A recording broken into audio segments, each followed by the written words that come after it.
So welcome everyone to Bookaccino Live, the July event. I'm going to be talking about books that are coming out in the next 4 weeks up until August 3rd. And I'm going to be teasing some books that are going to be coming out in September to give you a little look ahead of what's going on.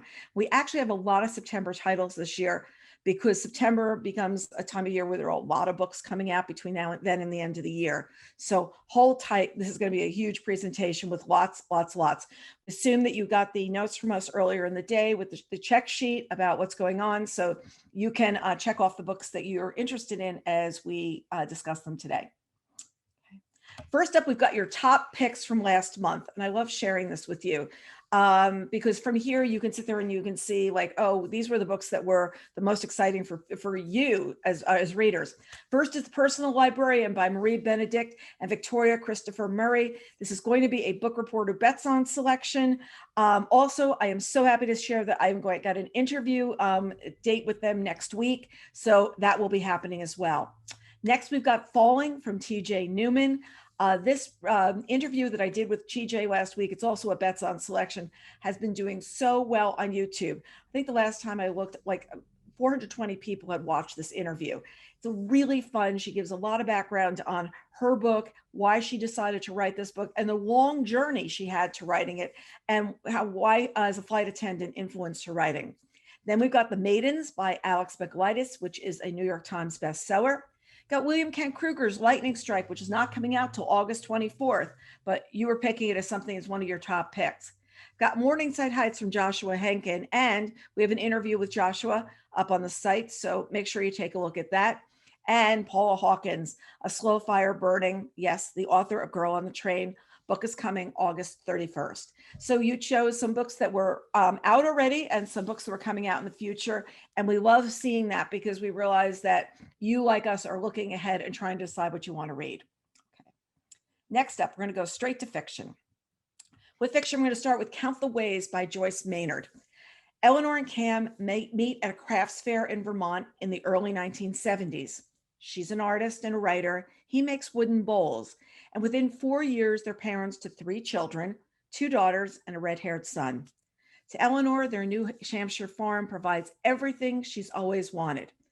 And then comes a terrible accident caused by Cam's negligence. Unable to forgive him, Eleanor is consumed by bitterness, losing herself in her life as a mother, while Cam finds solace in a new young partner. And over the decades that follow, the 5 members of this fractured family make surprising discoveries and decisions that occasionally bring them together and are going to often tear them apart. And there's a quote from Anne Hood on the cover of this book. I don't know if many of you know that Anne Hood lost her daughter at a very young age. And she says, rich and complex, beautiful and heartbreaking, just like life. So there you've got Count the Ways. Next, we've got It's Better This Way by Debbie Macumber. This is on sale this week. It's been nearly 6 years since Julia Jones had her heart broken. After her husband became involved with another woman, she did everything she could to save their marriage to no avail. Distraught after selling the family home, she moves into a condominium complex that offers the warmth and charm of a fresh start. Now she's embraced a fulfilling new life, one that doesn't seem to need a man in it. Her beloved father's trusty saying is ringing truer than ever. It's better this way. But when Julia meets a handsome new resident in the building's exercise room, she can't help but be drawn to him. Heath Johnson is a welcome change from the men that she's encountered on the occasional, mostly disastrous, dates that her sister has encouraged planning for her over the years. As she and Heath, a divorcee himself, begin to grow close, their friendship blossoms into an unexpected love. And when dramatic revelation threatens the happiness they found, Julia and Heath must reconcile their love for their children with their love for each other. I love the table setting there, everybody. It's got turquoise dishes on it, right up my alley. This is a summer reading title. I might just be giving away title this week. So, just keep an eye on the summer reading. Next, we've got Breeze by Joyce Carol Oates. It's on sale on August 3rd. Amid a starkly beautiful landscape in New Mexico, a married couple from Cambridge, Massachusetts takes residency at a distinguished academic institute. When the husband is stricken with a mysterious illness, misdiagnosed at first, their lives are uprooted and the husband and wife each embarks upon a nightmare journey. At 37, Michaela faces the terrifying prospect of widowhood and the loss of Gerard, whose identity has greatly shaped her own. In vividly depicted scenes of escalating suspense, Michaela cares desperately for Gerard in his final days. She comes to realize that her love for her husband, however fierce and selfless, is not enough to save him, and his death is beyond her comprehension. A love that refuses to be surrendered at death. Is this the blessing of a unique married love or a curse that must be exorcised? I think this is just a stunning cover. I personally love the Southwest. I mean, I just think the landscape there, the lighting there is something that's absolutely spectacular. And I feel like it's captured here in this cover. Next, we've got Damnation Spring by Ash Davidson, also on sale on August 3rd. For generations, Rich Gunderson's family has chopped the livelihood out of the redwood forest along California's rugged coast. And now Rich and his wife, Colleen, are raising their own son near Damnation Grove, a swath of ancient redwoods on which Rich's employer, Sanderson Timber Company, plans to make a killing. In 1977, most of the forest cleared or protected, a grove like Damnation, and beyond it, 24/7 Ridge is a logger's dream. When the opportunity arises to buy 24/7 Ridge, costing them all the savings they've squirreled away for their growing family, Rich grabs it. Unbeknownst to Colleen, because the reality is their family isn't growing. Colleen's lost several pregnancies, and she isn't alone. As a midwife, Colleen has seen it all with her own eyes. For decades, the herbicides the logging community uses were considered harmless, but Colleen is no longer so sure. What if these miscarriages aren't isolated strokes of bad luck? Her search for answers threatens to unravel not just Rich's plans for 24/7, but their marriage too. Love this cover. I think it's very emblematic of what's happening in the book. Ash actually grew up along California's rugged coast, exactly where a logging community was. And though neither of her parents were involved with logging, she really knew a lot about the community there. So much that her family to this day only drinks bottled water. They're very, very, very worried about what is in water based on what happened when they were living out there. And her mother and she went back and they were in the area, and she ran into one of the loggers and she said to him, "Can I talk to you?" And he said, "Yes, outside." He said he wouldn't talk to her inside. And he gave her a lot of information that helped inform this book. So there we've got Damnation Spring. Next, we've got Once There Were Wolves by Charlotte McConaughey. And she is the best-selling author of Migrations. We're actually doing something for Migrations on the site right now, which just came out in paperback. Huge book last year. Booksellers absolutely fell in love with it. I got so many notes from people saying, "Oh my gosh, you've just got to read Migrations. It's so beautiful." This is on sale on August 3rd. In it, Inti Flynn arrives in Scotland with her twin sister Aggie to lead a team of biologists tasked with reintroducing 14 gray wolves into the remote highlands. She hopes to heal not only the dying landscape, but Aggie too, unmade by the terrible secrets that drove the sisters out of Alaska. Inti is not a woman she once was either, changed by the harm she's witnessed, inflicted by humans on both sides of the wild and each other. Yet as the wolves surprise everyone by thriving, Inti begins to let her guard down, even opening herself to the promise of possibility of love. But when a farmer's found dead, Inti knows where the town will lay blame. Unable to accept that her wolves could be responsible, she makes a reckless decision to protect them. But if the wolves didn't make the kill, then who did? And what would Inti do when the man she is falling for seems to be the prime suspect? This is going to be a summer reading book giveaway when it comes out the week of August 3rd. Next, we've got The Reading List by Sarah Nishi Adams, also coming out on August 3rd. Once again, everyone, what have we figured out? The first Tuesday in the month is August 3rd. And that is when a lot of books are coming out. And, longtime readers will always know what's the first of the month. And once you know that date, everyone, here's a little secret. You can then figure out every day of date in the rest of the month, just basing it on that Tuesday and figuring from there. So there's a little tip from us. So here we've got widower Mukesh lives a quiet life in Wembley in West London after losing his beloved wife. He shops every Wednesday, goes to temple, and worries about his granddaughter Priya, who hides in her room reading while he spends his evenings watching nature documentaries. Alicia is a bright but anxious teenager working at the local library for the summer when she discovers a crumpled up piece of paper in the back of To Kill a Mockingbird. It's a list of novels that she's never heard of before. Intrigued and a little bored with her slow job at the checkout desk, she impulsively decides to read every book on the list, one after the other. And each story gives up its magic. The books transport Alicia from the painful reality she's facing at home. And when Mukesh arrives at the library, desperate to form a connection with his bookworm granddaughter, she passes along the reading list, hoping it will be a lifeline for him too. We all know those moments in life where everybody feels a little lost, and sometimes books guide you back to where you need to be. And to have a list of, oh, these are the books that maybe you want to do. We've read books about this before, and we just know how much the people's lives can be enriched by this. So there we've got the reading list. Next, we've got Songbirds by Christie Liftieri, and I absolutely loved her last book, The Beekeeper of Aleppo. This is also coming out on August 3rd. Living on the island of Cyprus, and actually Christie spent time on the island of Cyprus, so she definitely knows the landscape there. Nisha is far from her native Sri Lanka. Though she longs to return home, she knows that working as a nanny and maid for a wealthy widow is the only way to earn enough to support her daughter, left behind to be raised by relatives.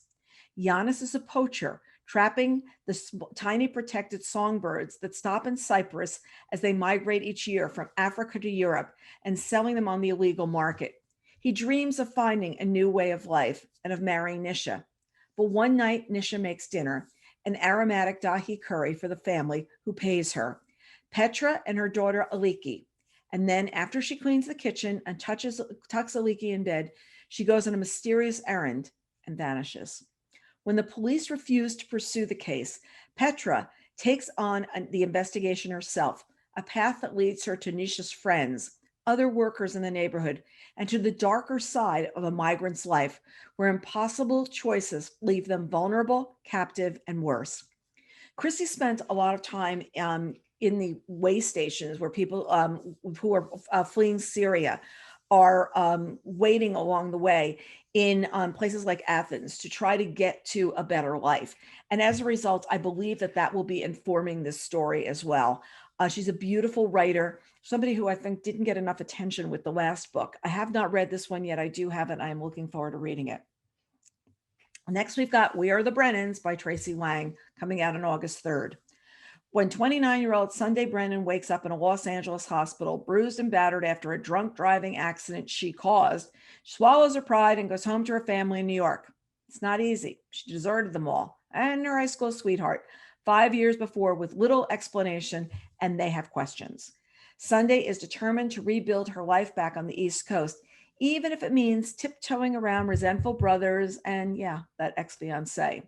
The longer she stays, however, the more she realizes they need her just as much as she needs them.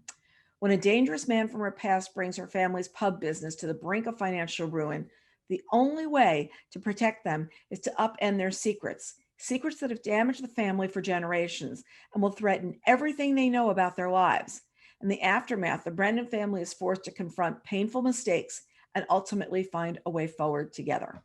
So another big book coming out on August 3rd. Let's go to some historical fiction. I'm going to start out with Radar Girls, which is a summer reading selection. It's coming out on July 27th. Daisy Wilder prefers company of horses to people, bare feet, and salt water to high heels and society parties. Then, in the dizzying aftermath of the attack on Pearl Harbor, Daisy enlists in a top secret program, replacing male soldiers in a war zone for the first time. Under fear of imminent invasion, the wards guide pilots into the blacked out airstrips and track unidentified planes across the Pacific skies. But not everyone thinks the women are up to the job, and the new recruits must rise above their differences and work side by side despite the resistance and heartache they meet along the way. With America's future on the line, Daisy is determined to prove herself worthy, and with the man she's falling for out on the front lines, she cannot fail. So there we've got Radar Girls by Sarah Ackerman. I think it's a different look of what we were thinking of when we think about the war, something completely different. Then we've got The Women's March, a novel of the 1913 women's suffrage procession by Jennifer Chiaverini. No, let me see if I can do that again. Chiaverini, which is coming from William Morrow on July 27th. 25-year-old Alice Paul returns to her native New Jersey after several years on the front lines of the suffrage movement in Great Britain. Weakened from imprisonment and hunger strikes, she is nevertheless determined to invigorate the stagnant suffrage movement in her homeland. 9 states have already granted women voting rights, but only a constitutional amendment will secure the vote for all. To inspire support for the campaign, she organizes a magnificent procession down Pennsylvania Avenue in Washington, D.C., the day before the inauguration of President-elect Woodrow Wilson, a firm anti-suffragist. Joining the march is 39-year-old New Yorker Maud Malone, librarian and an advocate for the women's and workers' rights, and civil rights activist and journalist Ida B. Wells Barnett. On March 3rd, 1913, the glorious march commences, but negligent police allow vast crowds of belligerent men to block the parade route, jeering, shouting threats, assaulting the marchers, endangering not only the success of the demonstrators, but the women's very lives. So there's the Women's March. Next, we've got some thrillers and mysteries. Starting with Daniel Silva, the cellist. That is out this week. And we all know that when Daniel Silva's books come out, it's a big week. It's a big week for publication. Once Russia's richest man, Viktor Orlov, now resides in splendid exile in London, where he has waged a timeless crusade against the authoritarian kleptocrats who have seized control of the Kremlin. Yet somehow, in the midst of a global pandemic, gee, I wonder what pandemic that was, Russia's vengeful president finally manages to cross Orlov's name off his kill list. Gabriel alone owes his very life to Viktor Orlov, and his desperate search for the truth eventually will take him to Geneva, where a private intelligence service controlled by a childhood friend of the Russian president is using KGB-style active measures to undermine the West from within. Known as the Hayden Group, the group is plotting an unspeakable act of violence that will plunge an already divided America into chaos and leave Russia unchallenged. Only Gabriel alone, with the help of a brilliant young woman employed by the world's dirtiest bank, can stop it. So there we've got The Cellist by Daniel Silva. Okay, now we've got The Last Commandment by it's an Austen Grant of Scotland Yard novel. It's the start of a series from Scott Shepherd. And I had the pleasure of interviewing Scott yesterday. This is going to be a Bets On selection. I highly recommend listening to this interview. Before he became a novelist, Scott was a writer of many television shows, many shows that you know, talks about being a script writer, talks about being behind the scenes on the other side of the camera and pulling a show together. Besides that, it's kind of Hollywood royalty because his great-grandfather was Louis B. Mayer, and we talk about it as well, including a very funny story about many funny stories about the celebrities that were in his house that were growing up that he just knew as like Frank, Uncle Frank. It was Frank Sinatra. And Jack, Jack Benny, like, oh, who are these people? So as a result, we not only have a great story about this book and how it came to these characters, but we also have a great story of his background and really what led him to this point. And we're at a point where a lot of authors want to become like writing for the screen, or they want their books on the screen. And here we've got somebody who's written for the screen for years, who is really happy to be an author and to be moving into this turf. So it's a really fun interview. So let's talk about the book. It's Christmas time in London when 3 seemingly unconnected victims are murdered with matching sequential Roman numerals carved into their foreheads. Metropolitan Police Commander Austen Grant finds his answer in one of the last places he'd expect, the Holy Bible. Each of the deaths corresponds to a transgression on one of the 10 commandments, and Grant must find the killer before the remaining commandments are commemorated with homicides.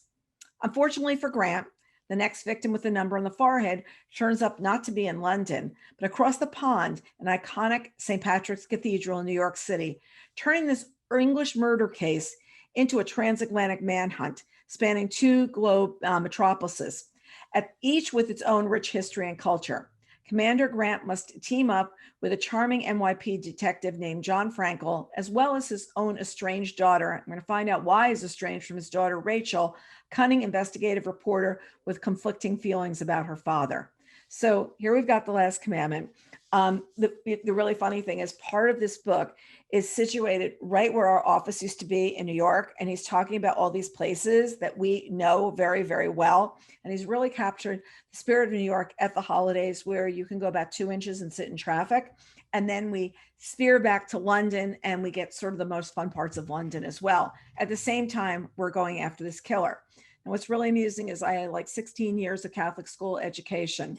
I cannot remember the 10 commandments in order. And reading this book, I was always like, oh, let's figure out what the next one is, because I have no idea. Maybe I can define it by the murder. This is lots of fun. Last Commandment by Scott Shepherd. Then we've got Such a Quiet Place by Megan Miranda. It's also out this week. Hollow's Edge is this really terrific book because it's one of those locked room mysteries. But what it is, it's locked in this tiny enclave of homes. So it's one of those places, and she actually has a map at the beginning of where these homes are all together and who lives where. And you can try and unravel with her like what happened. Hollow's Edge used to be a quiet place, a private and idyllic neighborhood, but then came the murder of Brandon and Fiona Truitt. A year and a half later, Hollow's Edge is simmering. The residents are trapped, unable to sell their homes, confronted daily by the empty Truitt house, and suffocated by their trial testimonies that implicated one of their own, Ruby Fletcher. And now Ruby's back. With her conviction overturned, Ruby waltzes right back into Hollow's Edge and into the home she once shared with Harper Nash. Harper is 5 years older. She's always treated Ruby like a wayward younger sister, but now she's terrified. What possible good could come of Ruby returning to the scene of the crime? And how can she possibly turn her away when she knows Ruby has nowhere to go? It's increasingly clear that not everyone told the truth the night of the Truitt's murder. And when Harper begins receiving threatening notes, she realizes she has to uncover the truth before someone else becomes the killer's next victim. I'm going to be interviewing Megan last week. What's really fun about Megan is she writes without like a map of where she's going, except this map of the houses up in front. And she was in a conversation with her editor, and she says she always never knows the ending of the book. Like, she's not one of these people that says, oh, I know where this is going to go. I know the place where this is going to end up. No, she doesn't know that. And at one point, her editor turned to her and says, you do know how this is going to end, don't you? And she's like, I'll figure it out. So, but it completely works. It completely comes together. I'm looking forward to talking to her next week. Interviewed her last year. And I remember one of the things she said is she's afraid of everything. So when she writes these books, these are really like, stories about how she feels because she's terrified all the time. Very, very funny. Next, we've got The Therapist by B.A. Paris. It's also out this week. When Alice and Leo move into a newly renovated house in The Circle, a gated community of exclusive houses, it is everything they've dreamed of, but appearance can be deceptive. As Alice is getting to know her neighbors, she discovers a devastating secret about her new home, and she begins to feel a strong connection with Nina, the therapist who lived there before.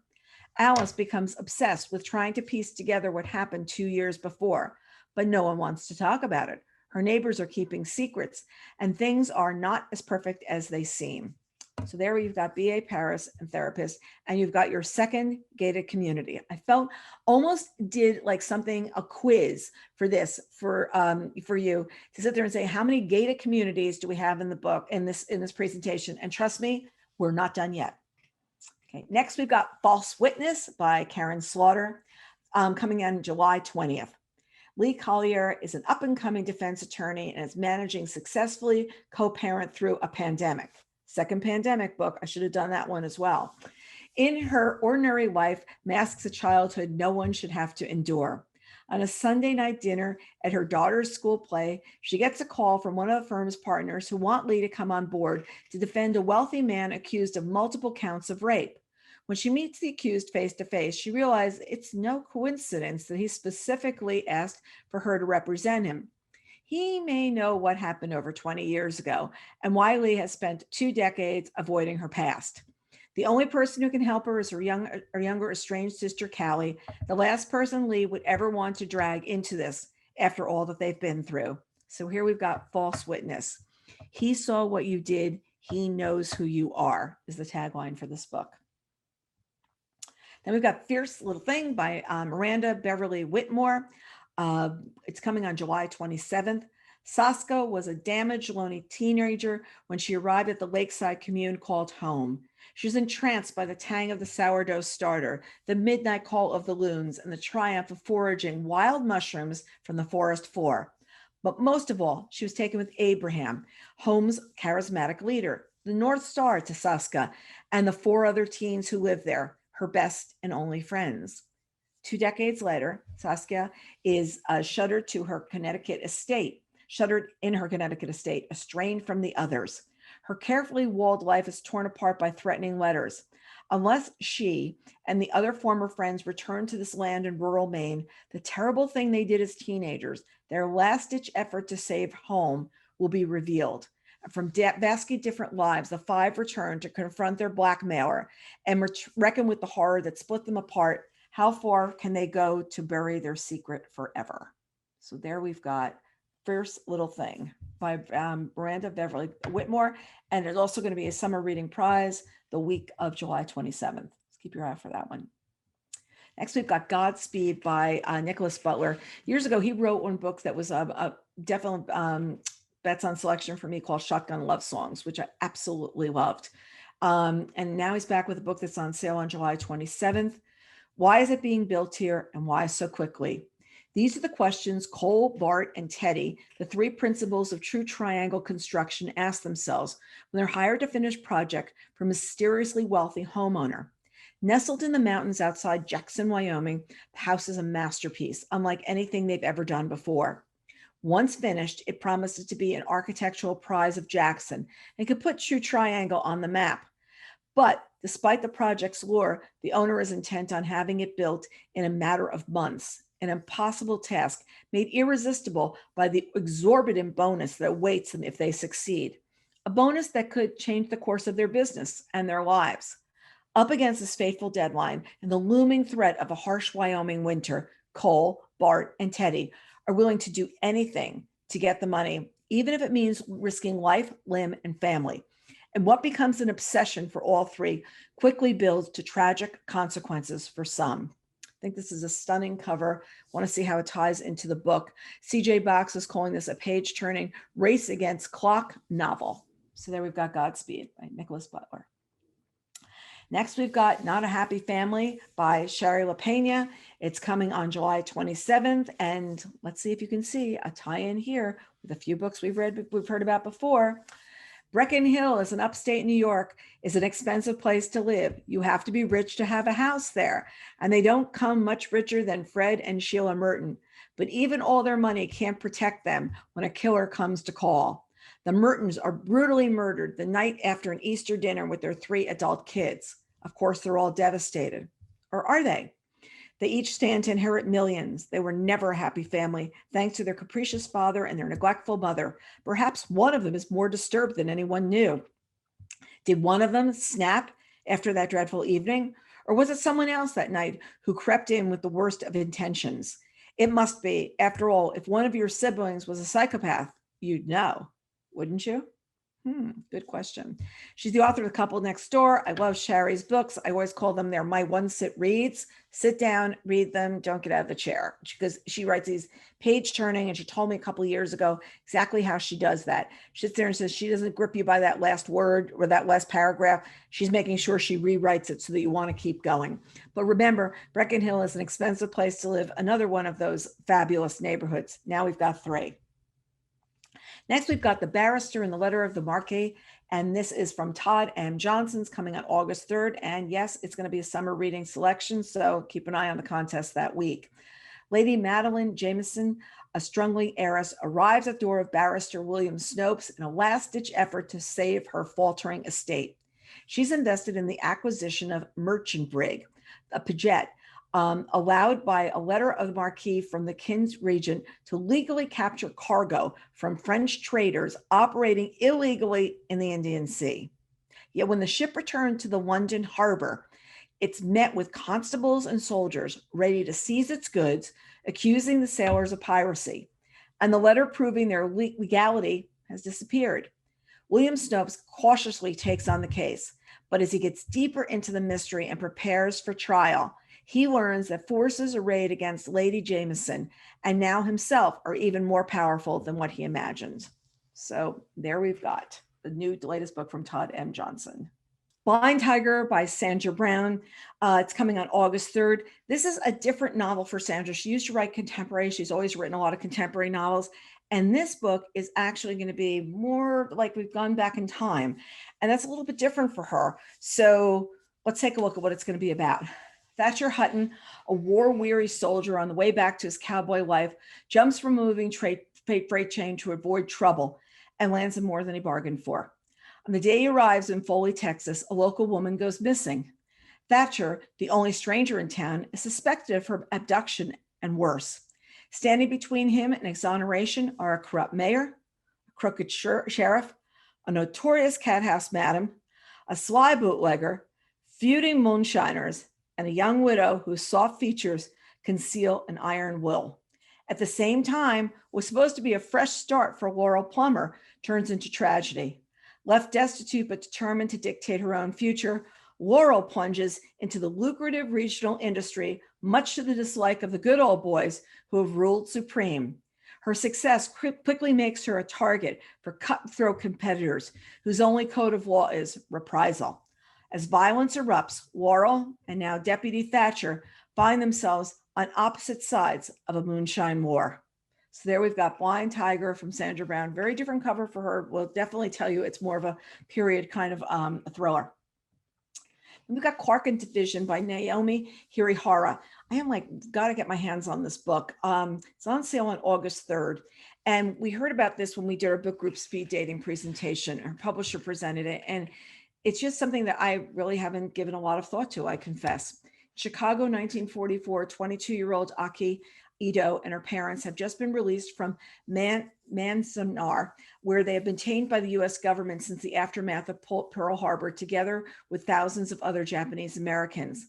The life in California they were forced to leave behind is gone, and instead they're being resettled 2,000 miles away in Chicago, where Aki's older sister Rose was sent months earlier and moved to the new Japanese American neighborhood near Clark and Division streets.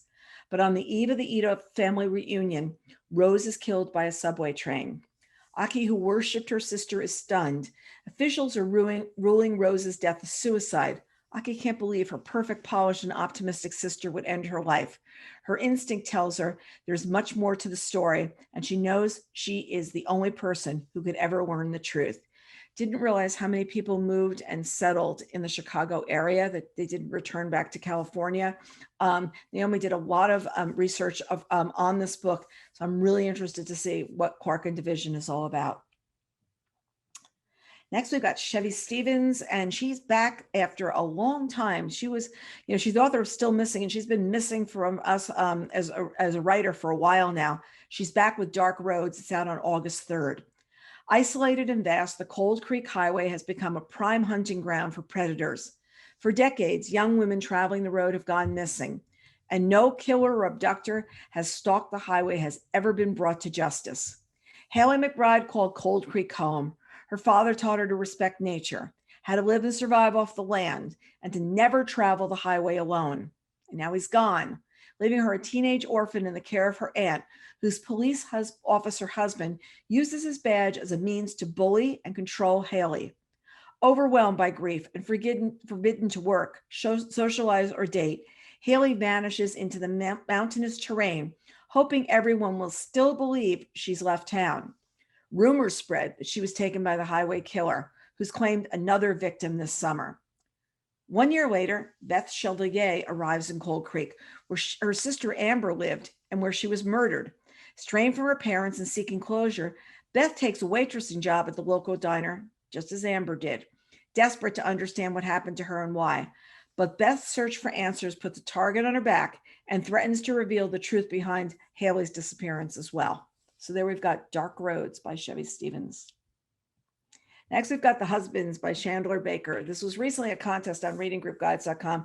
A huge response to it from people. It's going to be a book reporter bets on selection. It's coming out on August 3rd. In it, Nora Spangler is a successful attorney, but when it comes to domestic life, she packs the lunches, schedules the doctor's appointments, knows where the extra paper towel rolls are, and designs and orders the holiday cards. Her husband works hard too, but why doesn't it seem like she's always working so much harder? And also that she knows where the paper towels are. When the Spanglers go house hunting in Dynasty Ranch, here we go, folks, an exclusive suburban neighborhood, fourth one, Nora meets a group of high-powered women who enviably have supported husbands. When she agrees to meet with a resident's wrongful death case, she's pulled into the lives of these women there. She finds the air is different at Dynasty Ranch. The women aren't hanging on by a thread. But as the case unravels, Nora discovers a plot that may explain the secret to having it all, one that's worth killing for. Calling to mind the Stepford wives in a gender swap, the husbands imagines a world where the burden of the second shift is equally shared and what it may take to get there. The other night, my book club met at my house, and it's the Young Moms book group where they're like lovely enough to let me be a part of. It's such a fun time. We actually, we discussed the plot, and Jean Hanff Korelitz was available to speak with us. So as they were leaving, I said, oh, by the way, there's this book, The Husband's Coming by Chandler Baker. And in it, the husbands do more than their fair share of work and everything. And they just looked at me and they said, we want to read that book. So it was just such a funny, funny, funny moment. So I see this book getting a lot of play just for that one line there. She wrote The Whisper Network last year, which was a best on selection for me as well. She had this real edge to her writing, which I completely enjoy. Next, we've got The Turnout by Megan Abbott, which I read last weekend. Megan is a very dark thriller writer. This book's on sale on August 3rd, where I'm so excited. We're going to be actually interviewing her that week. In it, Dara and Marie Durant have been dancers since birth. Growing up, they were homeschooled and trained by their glamorous mother, the founder of the Durant School of Dance. After their parents' death in a tragic accident nearly a dozen years ago, the sisters began running the school together along with Charlie, Dara's husband, and once their mother's prized student. Marie is warm and soft. She teaches the younger children. Dara, with her precision, trains the older ones. And Charlie, back broken after years of injury, rules over the back office. They circle around each other. These three have perfected a dance 6 days a week. It keeps the studio thriving. But when a suspicious accident occurs just at the onset of the school's annual performance of, this has got to be it, folks, the Nutcracker, a season of competition, anxiety, and exhilaration, an interloper arrives and threatens the sisters' delicate balance.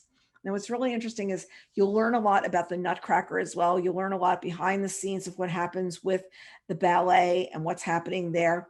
Also, I confess that just as years ago, when I was reading Lisa C's book, where the women were binding their feet, they were describing what dancers' toes are like. And I confess that I was Googling dancers' toes while I was sitting on the patio last week. And it's not a pretty picture.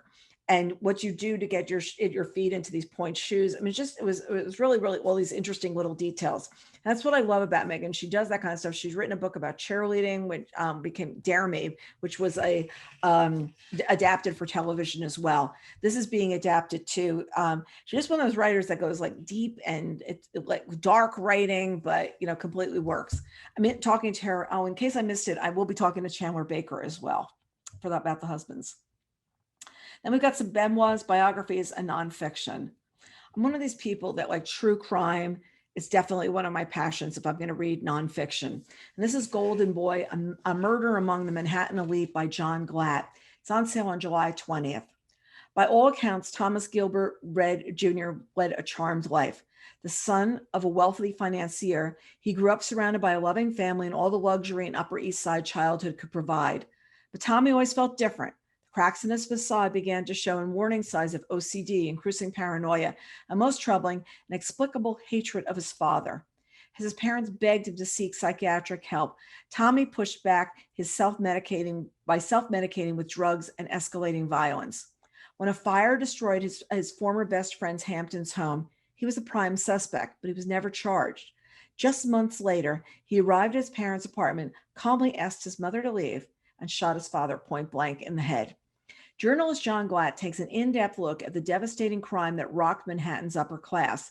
With exclusive access to sources close to Tommy, including his own mother, he constructs an agonizing spiral of mental illness that led Thomas Gilbert Jr. to the ultimate unspeakable act. So there we've got Golden Boy, which is one of those things that's like so dark, and we want to get inside everybody's head and say why. Next, we've got Lady Parts, a memoir by Deborah Kopackin. It's coming on August 3rd. Lady Parts is an irreverent inventory of both the female body and the body politic of womanhood in America. Story of one woman brought to her knees by the 1-2-12 punch of divorce, solo motherhood, healthcare frogger, unaffordable childcare, shady landlords, her father's death, college tuition, sexual harassment, corporate indifference, ageism, sexism, and plain old bad luck. Plus 7 serious illnesses, one on top of each other, that provide the book's narrative skeleton. You thought you had a rough life, everybody. She bounces back from each bum body part, finds workarounds for every setback. She transforms her home into a commune to pay rent, sells her soul for health insurance, turns FBI informant when her sexual harasser is nominated to the White House. But in her slippery struggle to survive a steep plunge of the upper middle class ladder, she is suddenly awoken to what it means to have no safety net. So there we've got Lady Parts. Now we've got some September titles to look forward to, and as I promised, there are going to be a number of them. First, we've got Lauren Groff, and we've got The Matrix coming from her on September 7th. Cast out of the royal court by Eleanor of Aquitaine, deemed too coarse and rough-hewn for marriage or courtly life, 17-year-old Marie de France is sent to England to be the new prioress of an impoverished abbey, its nuns on the brink of starvation and beset by disease. At first, taken aback by the severity of her new life, Marie finds focus and love and collective life with her singular and mercurial sisters. Marie steadily supplants her desire for family, for her homeland, for passion of her youth with something new to her, devotion to her sisters, and a conviction in her own divine visions. Marie, born the last in a long line of women warriors and crusaders, is determined to chart a bold new course for the women she now leads and protects. But in a world that is shifting and corroding in frightening ways, one can never reconcile itself with her existence. Will the sheer force of Marie's vision be enough? This is just a super stunning cover. If you recognize her name, she is the author of Fates and Furies. Next, we've got Never Saw Me Coming by Vera Kurian, coming on September 7th. Publisher sent this book to me and he said, you absolutely have to read it. It's absolutely crazy, but it absolutely works. So it would be easy to underestimate Chloe Severe. So she's a freshman honors student. She's legging wearing hot girl next door, who also happens to be a psychopath. She spends her time at yogurts, frat parties, and plotting to kill Will Bachman, a childhood friend who grievously wronged her. Chloe is one of 7 students at her DC-based college who are part of an unusual clinical study of psychopaths, students like herself who lack empathy and can't comprehend emotions like fear or guilt. The study, led by a renowned psychologist, requires them to wear smart watches to track their moods and movements. When one of the students in the study is found murdered in the psychology building, a dangerous game of cat and mouse begins, and Chloe goes from hunter to prey. As she races to identify the killer and put her own place for revenge in action, she'll be forced to decide if she can trust any of her fellow psychopaths, and everyone knows you should never trust a psychopath. There's so many books with psychopaths in them, but we've never seen them all in one book. So there we go. Never Saw Me Coming. Lisa Jewell, The Night She Disappeared, is coming on September 7th. Lisa always tells me that she starts with something that she sees, like, just some little kernel of an idea. She writes down, and from there the book is like built. And I'm dying to know what the one is this time. On a beautiful summer night in a charming English suburb, a young woman and her boyfriend disappear after partying at the massive country estate of a new college friend. 1 year later, a writer moves into a cottage on the edge of the woods that border the same estate. Locally known as the Dark Place, the dense forest is a writer's favorite area for long walks, and it's on one such walk that she stumbles upon a mysterious note that simply reads, "Dig here." Could this be the clue what has happened to the missing couple and what exactly is buried in this haunted ground? Okay, I'm gonna have to ask Lisa, but I'm gonna see if she found a note on the ground that said "dig here," and that's the clue. I'm gonna see if I can get this figured out for you. So that is pretty good. Next, we've got from Colson Whitehead, we've got Harlem Shuffle. I don't know how many of you saw the 60 Minutes piece on Colson Whitehead that re-aired this week, and it had aired earlier in the year. And it's really interesting. They said that since the pandemic, his whole family has been at home, and they said, what are the things that they learned about you? And he said that I take a lot of naps and I listen to very loud music when I write. And he actually has like the sounds of what's going on. He listens to like, many, many, many different songs, all different types of music or whatever, but it was kind of this interesting moment. It's a book that's coming on September 14th. To his customers and neighbors on 125th Street, Carney is an upstanding salesman of reasonably priced furniture, making a decent life for himself and his family. Few people know he descends from a line of uptown hoods and crooks, and that his facade of normalcy has more than a few cracks in it, cracks that are getting bigger all the time. Then his cousin Freddie falls in with a crew who plan to rob the Hotel Teresa, the Waldorf of Harlem, and volunteers Ray's services as the fence. Now Ray has a new clientele, one made up of shady cops, vicious local gangsters, two-bit pornographers, and other assorted Harlem lowlifes. Thus begins the eternal tussle between Ray the Striver and Ray the Crook. As Ray navigates this double life, he begins to see who actually pulls the strings in Harlem. Can Ray avoid getting killed, save his cousin, and grab a share of the big score, all while maintaining his reputation as the go-to source for your quality home furniture needs? Yes, you can see how he's going to be shuffling away, trying to keep himself out of trouble, ahead of the law, and like the kingpin. Next, we got Travels with George, In Search of Washington and His Legacy by Nathaniel Philbrick. Nathaniel doesn't write a book every year, so I want to make sure that we included him as part of this presentation. It's coming out on September 14th. When George Washington became president in 1789, the United States was still a loose and quarrelsome confederation and a tentative political experiment. Washington undertook a tour of the ex-colonies to talk to ordinary citizens about his new government and to imbue with them the idea of becoming one thing, Americans. In the fall of 2018, Nathaniel Philbrick embarked on his own journey to see for himself what America has become in the 229 years since. The narrative moves smoothly between the 18th and 21st centuries as we see the country through both Washington's and Philbrick's eyes. Written at a moment when America's founding figures are under increasing scrutiny, Travels with George grapples bluntly and honestly with Washington's legacy as a man of the people, a reluctant president, and a plantation owner who held people in slavery. So there we've got Travels with George. Next, we've got City on Fire, coming from Don Winslow on September 21st. Couple of things that are interesting about this. It's the first in a trilogy that's coming from Don. And also he is from, he grew up in that area of Rhode Island. So where he's writing sense of place is very, very important to him. This is Providence, Rhode Island in 1986. 29-year-old Danny Ryan is a hardworking longshoreman, loving husband, loyal friend, and occasional muscle for the Irish crime syndicate that oversees much of the city. He yearns for something more and dreams of starting over fresh, someplace far away. When a modern-day Helen of Troy triggers a war between rival mob factions, Danny is embroiled in a conflict he can't escape. Now it's up to him to step into the breach to protect his family, the friends who are closer to him than brothers, and the only home he's ever known. So we've got City on Fire coming from Don Winslow. Then we've got Vanderbilt, The Rise and Fall of an American Dynasty, coming from Anderson Cooper and Catherine Howe. The cover is going to be revealed on this. I'm going to sneak peek at it, but it's stunning. You're going to be able to see that soon. It's coming. This book is coming on September 21st. When Cornelius Vanderbilt decided to go into business on his own, few would have believed that within 6 decades, he would epitomize American wealth, magnate of a shipping and railroad empire that made him the richest man in the country.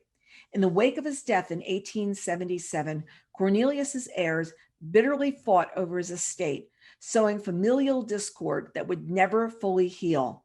The generations of Vanderbilts who followed lived lives of unimaginable excess, steeped in tides of success and failure. Now the Commodore's great-great-great-grandson, Anderson Cooper, joins with historian Catherine Howe to explore the life of this legendary family and their remarkable influence.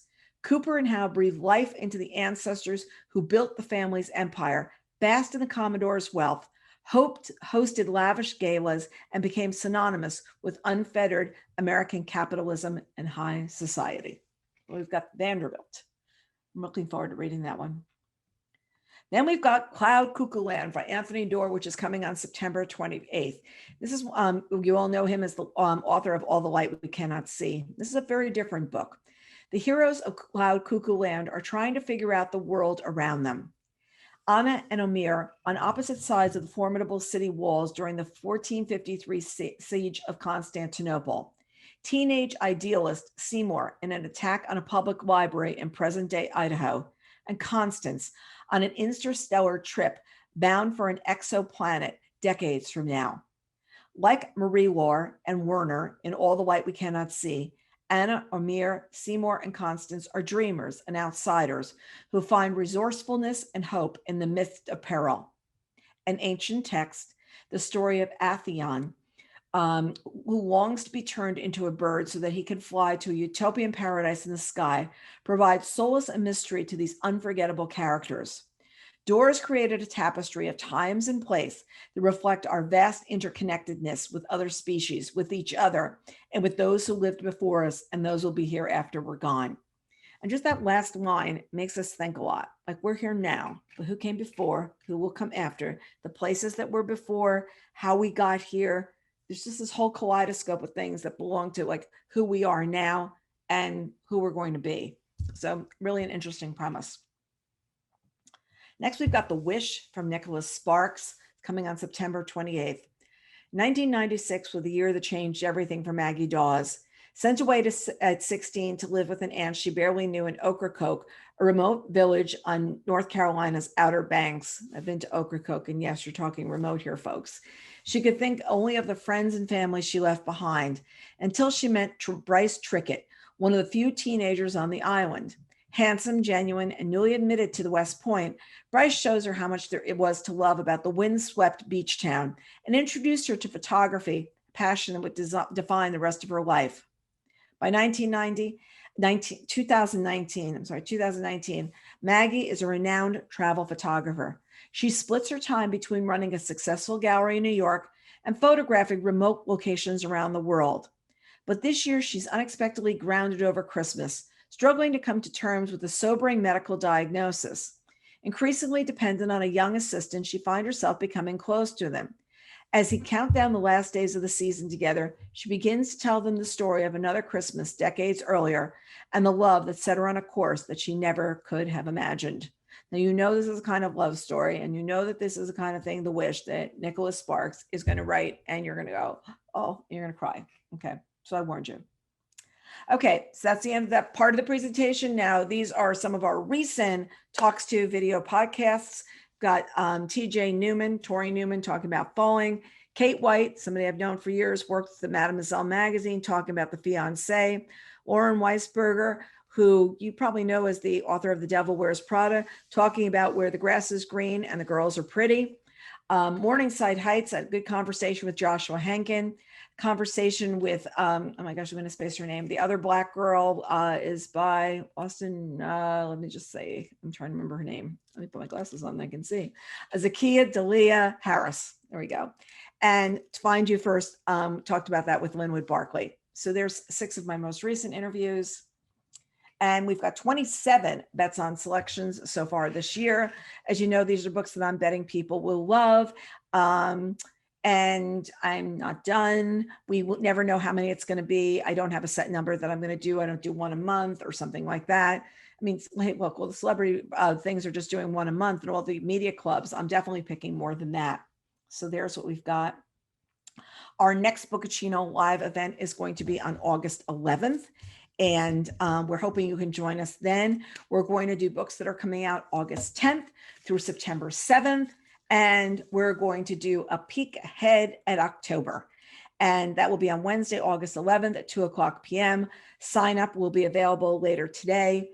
For those who are joining us live, you'll receive a follow-up note after it, and that information will be in it as well. Okay, we look forward to seeing you guys next month. We will see you on August 11th. And so goodbye, and thank you so much for joining us today. Look forward to seeing you next month.